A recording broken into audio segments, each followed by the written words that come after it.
Hey, my babies. Hoping everyone is good. Hoping everyone is great. Listen, at some point in our journey, we recognize the shift that's going on. It's happening right in front of us. And we realize that we are no longer operating in the same mindset, the same spiritual space, and our living conditions require an update. So, baby, it's time for us to move. New address, who this? And when you move to the new place, it is imperative that you let go of old things that are connected to the old you, the old mindset, and the old dynamic. The old must be thrown away and be restored. And while I do believe that being mindful of where you used to reside is important, it is not required for you to keep revisiting old parts of your experience while your journey is moving onward. So I'll say, think about it this way. If I keep pulling old remnants into my home, I keep and revisit everything attached to a memory or a trauma. If my new life is restored and renewed, a rebirth and a tremendous shift has happened, why would I want to go back? Or if I were running a race and I was in the lead, why would I go back to the starting line and run it again? The scenario is simplistic, but sometimes common sense isn't as common until we truly get a visual as to how things that we do backwards have an impact on our lives greatly. And I'm sure at some point we've all had interesting situations in our life that have shifted our life's plan and perspective. But once we move through it, it is important that we utilize the new us to be grounded into the new us. Now, I do believe that going back to maybe childhood traumas or situations that we have not outwardly talked about, dissecting, sitting in it, speaking on it, aligning certain behaviors to circumstances and people around us, while I do believe those things are factual and are needed, once you get past that thing, you lay it at the altar.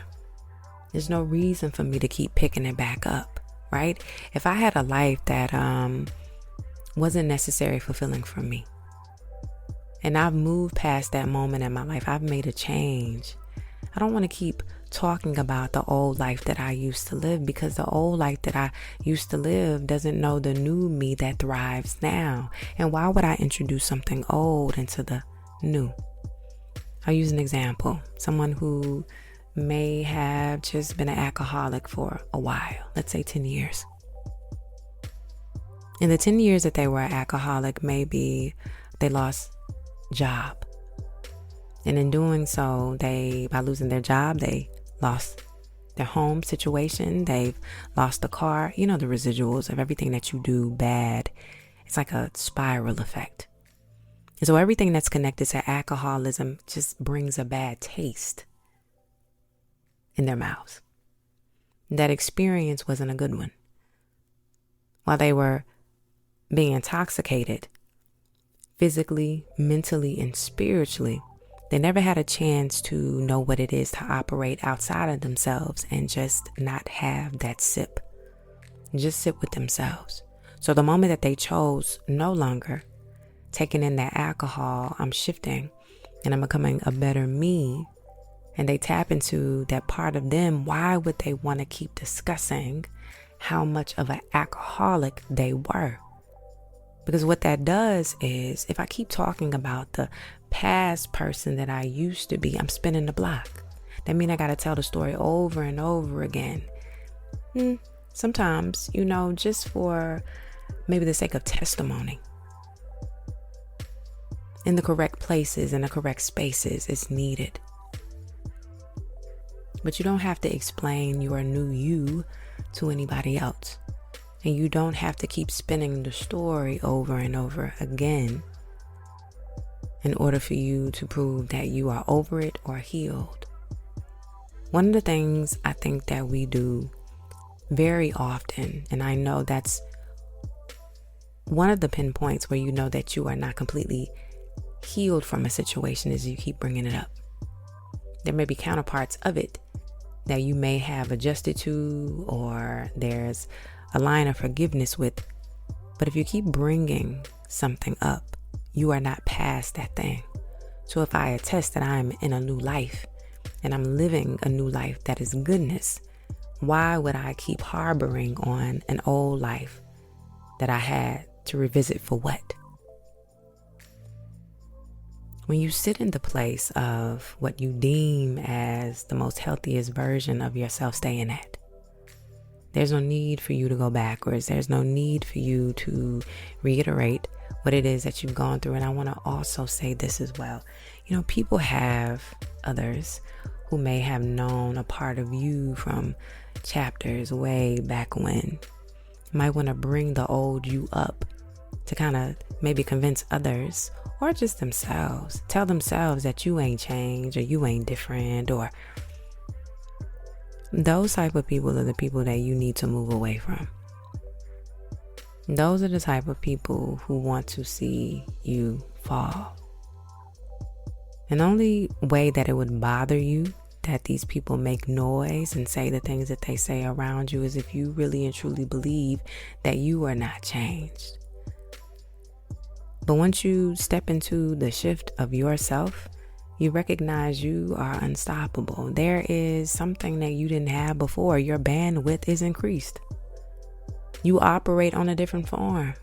Your spiritual life is amazing. The way you think is vast. Your behaviors are different. You have reasoning skills. You listen and understand other people's perspective. You sit back and listen before you speak. The new you in your new house and your new furniture and your new memories brings up something very beautiful in the person you are.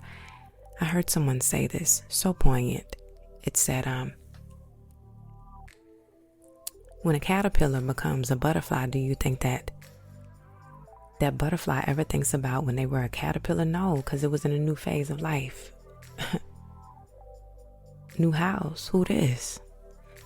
Why would you come knocking on the door of the caterpillar? The caterpillar one, remember, it's a butterfly now, free, flying, no longer staying on the ground, right? It's vast. It can move wherever it wants to move because the freedom and what it has created, what it has turned into, gives them the vibrancy to be a whole new them. And so when you shift into the whole new you, now there's a world that you can tap into. There are spaces that you can sit in. You are operating on a higher level than you ever did when you were a caterpillar. I love this scenario. Ooh, gave me something real poignant. So I'll go a little deeper. The butterfly is not worried about its life as a caterpillar. And see, this represents the idea that one true transformation, the transformation that you take, no longer dwell in the limitations or the mistakes of who you used to be. The butterfly doesn't sit with regrets over how slow it moved or how hidden it had to be. It's not preoccupied with its old form because it has become something entirely different. This speaks to a liberated mindset, a release from past shame, struggle, or just survival-based thinking. Because it's now into this new phase of life. You are in this new phase of life. You acknowledge that change isn't just an upgrade. It is your metamorphosis.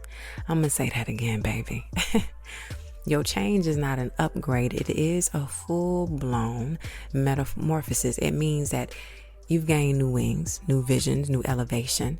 When you are in a new phase of life, emotionally, spiritually, mentally, you're not meant to bring old fears, any comparisons, or any self-judgments with you. The butterfly does not apologize for flying. It doesn't return to the cocoon to explain how it got out. It just goes and lives forward.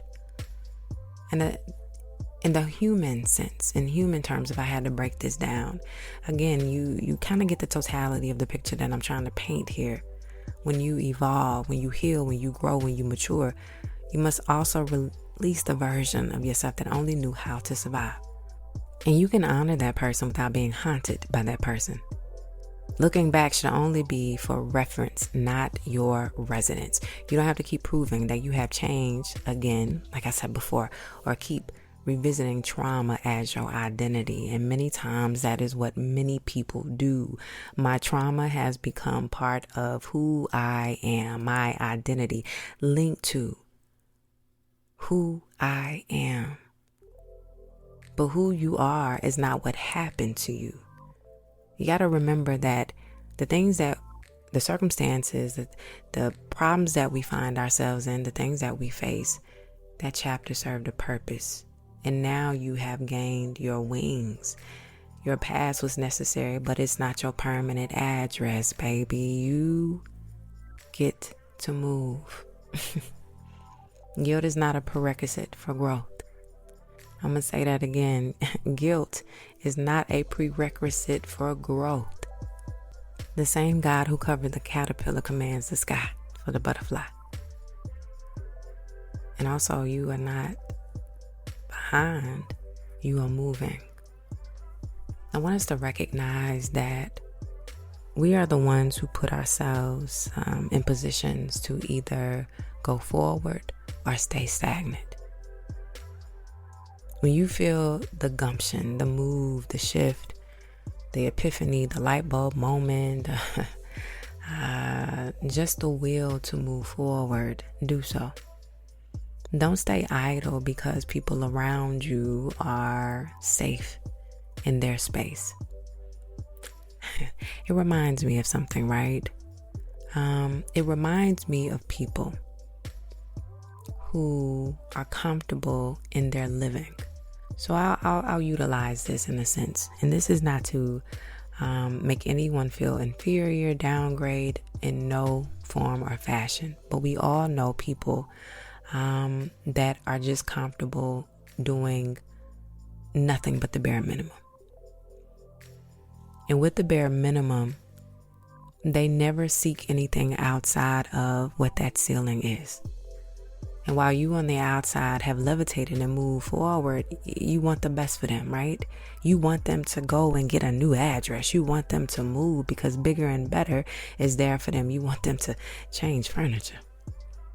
You want them to throw out the old appliances. You want them to not be accustomed to the filth, but know what it is to be clean. And as much as you want to help those people, you recognize in yourself, you have to move forward. And when the shift happens for you, moving forward into that new home, who this? New home, who this? New residence, who this? It is up to you to also stay in that new residence and make it your home, forever home. So I want you to move into your new self like it's your home. Unpack there. Decorate the walls with your new beliefs. Sweep out the dust of doubt and your self-judgment and stop tippy-toeing around your own potential like you're a guest in your breakthrough. And you've healed into a new address. So don't keep forwarding your old mail there. Don't bring fear to a space designated for freedom. Don't bring what ifs into a room built with even ifs. And now that you have arrived, I want you to grow in it. Enhance it. Learn what joy sounds like in your body. Learn what peace tastes like when you're not chasing it but living it. Water the garden of your new mind. Rearrange the furniture into the space feels like you and feels like home.